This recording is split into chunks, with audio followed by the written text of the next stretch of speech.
Buenas noches, me llamo Sandro y me dedico a trabajar como guardia en fiestas, kermeses, bodas, quinceañeras y cualquier evento donde se necesite alguien que cuide el orden.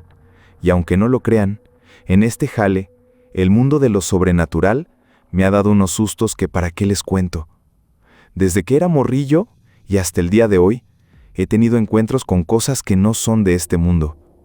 Ahora vivo en Guadalajara, Jalisco, pero nací y crecí en un pueblo de la Sierra Gorda llamado Xixú, en Guanajuato. Fue ahí, entre cerros y veredas, donde tuve mis primeros cara a cara con lo paranormal. Y ahora les voy a contar algunas de esas experiencias que me dejaron los pelos de punta. Corría el año de 1999, tiempos en que la vida en el pueblo era más tranquila, pero también más llena de misterios. Mi papá se iba a trabajar a una hacienda ganadera en Doctor Mora, un municipio no muy lejos de Xixú.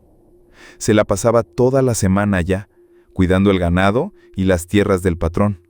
Solo llegaba a nuestra casa los viernes por la noche, agotado pero contento de vernos, y se regresaba el lunes al amanecer, cuando el gallo apenas cantaba. Cuando el patrón se iba de viaje a Guadalajara o a la Ciudad de México, dejaba a mi papá a cargo de todo, y a veces le tocaba quedarse también en fin de semana. En esos casos, mi papá nos mandaba llamar a mi mamá, a mis hermanos y a mí para pasar el sábado y el domingo con él en la hacienda, que era como un mundo aparte, con sus corrales, sus milpas y sus historias de aparecidos. Una vez, mi tía Eduarda, hermana de mi papá, vino con su familia desde Cadereyta, Querétaro, a quedarse unos días en nuestra casa en Xixú. Era una mujer alegre, de esas que siempre traen un chiste en la lengua, pero también muy devota de la Virgen de Guadalupe. Justo esa visita cayó en un fin de semana que mi papá se quedó en la hacienda, así que todos nos fuimos para allá. Vinieron mi tía, mi tío Manuel, un hombre callado pero trabajador, y mis primos, Alex, un morrillo de unos 10 años, inquieto como ardilla, y Sebastián, que tenía mi edad, unos 12 años, y era mi compa inseparable para las travesuras. Llegamos a la hacienda el viernes por la mañana, después de un viaje en una camioneta vieja que traqueteaba en la terracería. El sol pegaba duro, pero el aire fresco de los cerros nos recibía. Al mediodía, la cocinera de la hacienda, doña Chuy, nos preparó unos tacos de barbacoa con salsa y frijoles de la olla, de esos que te hacen olvidar cualquier pena.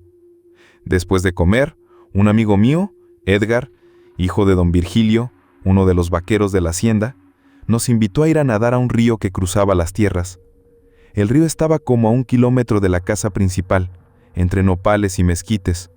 Como el agua era bajita, mi mamá y mi tía nos dieron permiso de ir a pasar la tarde echando relajo, que era la diversión de los chavos en esos tiempos, antes de que todos anduvieran pegados a un celular. Éramos 5 morrillos. Yo, mis primos Alex y Sebastián, Edgar y otro chavo apodado el Tlacuache, porque tenía una nariz que parecía de personaje de caricatura. Su papá también trabajaba en la hacienda, cuidando los caballos. Nos fuimos caminando, riendo y contando cuentos de espantos que habíamos oído de los abuelos. Al llegar al río, nos quitamos los guaraches y nos metimos al agua que estaba fría pero sabrosa. Había un puente de madera, medio chueco, que servía para cruzar al otro lado, y nos la pasábamos brincando desde ahí, dando maromas, clavados y hasta inventando piruetas para impresionar a los demás. El sol brillaba, las chicharras cantaban y todo parecía perfecto. Pero después de 1 hora, más o menos, empezamos a escuchar un ruido raro que venía del monte. Era como un murmullo, mezclado con crujidos de ramas. No le dimos mucha importancia al principio, porque la hacienda era grande y siempre había trabajadores cortando leña para los fogones o arriando ganado. Pensé que tal vez era don Pancho, el leñador, haciendo su jale. Pero los ruidos se fueron acercando y de pronto el Tlacuache pegó un grito que nos heló la sangre. Volteamos al puente y ahí estaba, una figura que parecía mujer, pero no era normal. Estaba pálida, con la cara desfigurada, como si no tuviera alma. Nos miraba desde el inicio del puente con unos ojos vacíos que te atravesaban. No se movía, solo estaba ahí, parada, como flotando. Y de repente se desvaneció, como si el viento se lo hubiera llevado. Nos echamos a correr como alma que lleva el diablo, sin mirar atrás. Dejamos la ropa, los guaraches y un cooler con tortas de frijol, tamales y refrescos que mi mamá y mi tía nos habían preparado. Corrimos entre piedras y espinas, con el corazón en la boca, hasta llegar a la casa de la hacienda. Mi mamá, mi tía y las mamás de los otros chavos se asustaron al vernos llegar jadeando, con la cara blanca del susto.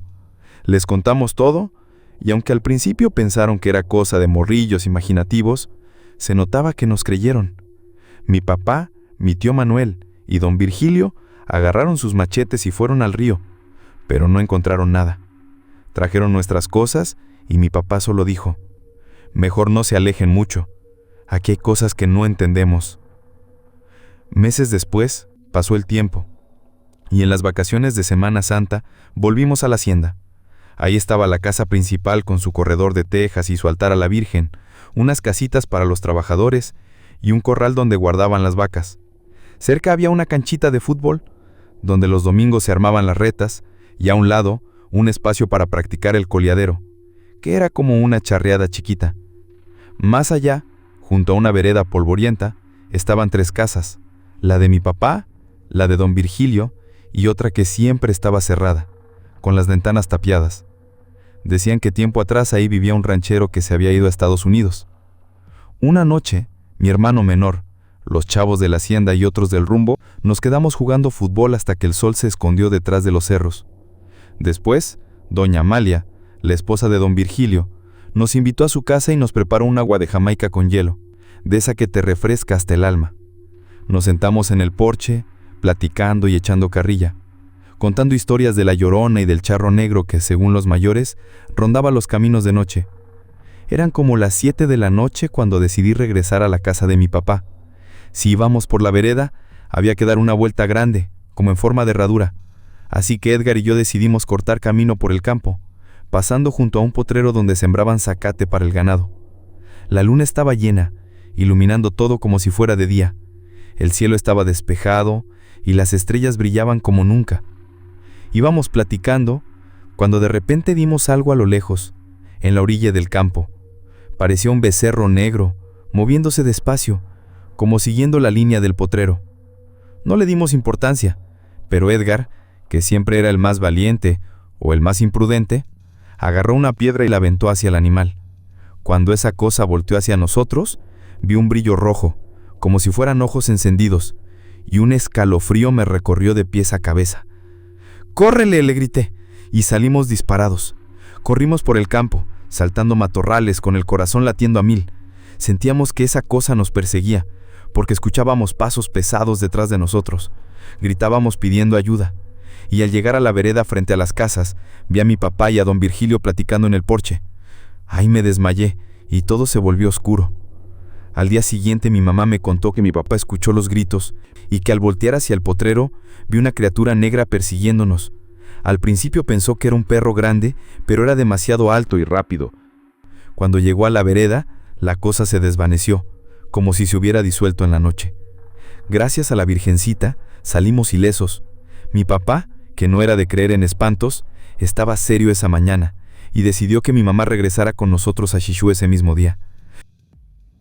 Pasaron los años y mi papá dejó de trabajar en la hacienda. Con sus ahorros, compró un ranchito cerca de un pueblo llamado La Ciénega, que queda después de Jalpán de Serra, en la Sierra Gorda queretana. El camino al rancho era de terracería, lleno de baches, y a lo largo de la vereda había varias casitas de adobe, con sus corrales de gallinas y sus perros ladradores. Una casa siempre me llamó la atención, y es que tenía un porche con pilares de madera, y al lado un enorme nopal que daba unas tunas rojas que eran una delicia. Estaba abandonada, con las ventanas tapadas y el tejado a punto de caerse. Yo muchas veces al pasar por ahí, paraba el carro y cortaba unos nopales para hacer ensalada o unas tunas para los chavos. No fue 1 ni 2 veces que lo hice, y nunca pasaba nada. Pero una noche, como a las 10, iba al rancho con mi esposa, Mónica, y mis 2 hijos que dormían en el asiento trasero del carro. La carretera estaba sola, y la luna apenas asomaba entre las nubes. Al acercarnos a la casa del nopal, le dije a Mónica: «Voy a parar a cortar unas tunas, ¿te parece?». Ella, que siempre me sigue la corriente, dijo que sí. Pero al llegar a la reja, cuando iba a bajar, Mónica me jaló del brazo y susurró: «Sandro, mira, hay alguien ahí». No había luz en la casa, pero bajo el nopal se movía algo, como una sombra. Desde el carro no distinguí qué era. Di reversa y apunté los faros hacia la casa. Madre Santa, allí estaba una figura, meciéndose de un lado a otro como si estuviera en un columpio invisible colgado del nopal. Parecía una mujer, pero su cara era la misma que vi en el puente, cuando era niño. Pálida, con ojos vacíos. Se mecía como si estuviera divirtiendo sin preocuparse por nosotros. Di la vuelta al carro y salí a toda velocidad, con Mónica rezando un Padre Nuestro. Al llegar al rancho, les conté a mis papás, y mi mamá, que siempre ha sido buena para las historias, dijo que otros habían visto lo mismo.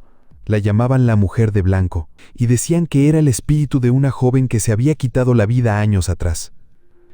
Creo que fue en 2015, y ese susto, para mí, fue como si hubiera abierto una puerta para que volvieran las cosas raras. Al año siguiente, trabajaba como seguridad en una kermés en Pénjamo, Guanajuato, a unos 100 kilómetros de Chichú. Era una fiesta grande, en una hacienda fuera del pueblo, con juegos mecánicos, puestos de garnachas y un escenario donde tocaban bandas de viento. Me tocó cuidar la entrada y patrullar el lugar. Trabajé todo a la noche, y ya cuando la mayoría se había ido, quedaban unos pocos, de esos que no sueltan el vaso de tequila hasta que los corren. Entonces vi a una muchacha, como de 15 años, con un vestido blanco, entrar al baño de mujeres que estaba a un lado del escenario. No la vi salir, y como tardaba mucho, me acerqué a la puerta y grité: «¿Todo bien ahí adentro?». Escuché una risa, como de niña, seguida de un llanto bajito que me puso la piel chinita. Pensé que algo andaba mal y llamé a Valdina, una compañera que ayudaba en la limpieza, para que entrara al baño. Le dije que parecía una menor para que tuviera cuidado. Valdina entró y desde adentro me gritó: «¿Qué, Sandro? ¿Ya andas viendo cosas? No hay nadie aquí». Entré, y efectivamente el baño estaba vacío. Aproveché para lavarme la cara porque el sueño y el polvo de la kermés me tenían agotado. Mientras me echaba agua, sentí un toque en el hombro. Al abrir los ojos, vi en el espejo a la muchacha detrás de mí, con la misma cara pálida de siempre. Volteé y no había nadie. Salí corriendo, con el corazón a todo lo que daba.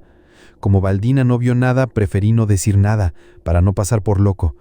Dije que seguramente la muchacha salió y no la vi, pero en el fondo sabía que no era de este mundo. Después de un tiempo, me mudé a Guadalajara y empecé a trabajar como guardia en una clínica privada en la colonia Providencia. Una noche durante un turno, mi compa Cipriano, que fuma como chimenea, me invitó a acompañarlo a los patios traseros de la clínica para echarse un cigarro. Eran como las 2 de la mañana y todo estaba en calma. Solo se oían los grillos y el zumbido de un ventilador viejo.